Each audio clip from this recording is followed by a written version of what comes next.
మీరెప్పుడైనా గుజరాతీ దాల్ వడాని తిన్నారా? తింటే కింద కామెంట్ చేయండి. ముందుగా ఇతనైతే ఈ తపే లోపల వాటర్ పోసేసి దాని లోపలైతే ఇలా మినపప్పునైతే వేసేస్తాడు. ఆ తర్వాత వాటిని కొద్దిసేపు నానబెట్టిన తర్వాత వాటిని ఇలా కడిగేసేసి పక్కనైతే పెడతాడు.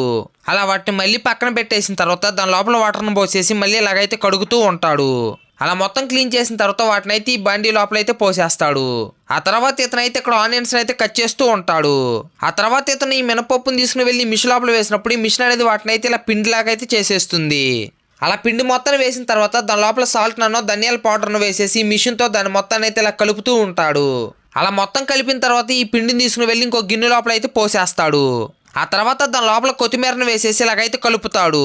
ఆ తర్వాత ఈ గిన్నెని తీసుకుని వెళ్ళి అక్కడ పెట్టేసిన తర్వాత దీని లోపల పచ్చిమిర్చిని వేసేసి వాటిని అయితే ఇలా వేయిస్తూ ఉంటాడు. ఆ తర్వాత ఇతనైతే ఈ పిండి మొత్తాన్ని అయితే ఈ ఆయిల్ లోపల అయితే వేస్తూ ఉంటాడు. అలా ఇతనైతే వాటిని అయితే కొద్దిసేపు అయితే వేడి చేస్తూ ఉంటాడు. తర్వాత చూసే ముందు అందరూ మన వీడియో చూస్తున్నారు కానీ ఎవరు లైక్ చేయట్లేదు, ప్లీజ్ లైక్ చేయండి. ఫైనల్గా వడలు అనేవి రెడీ అయిపోతాయి.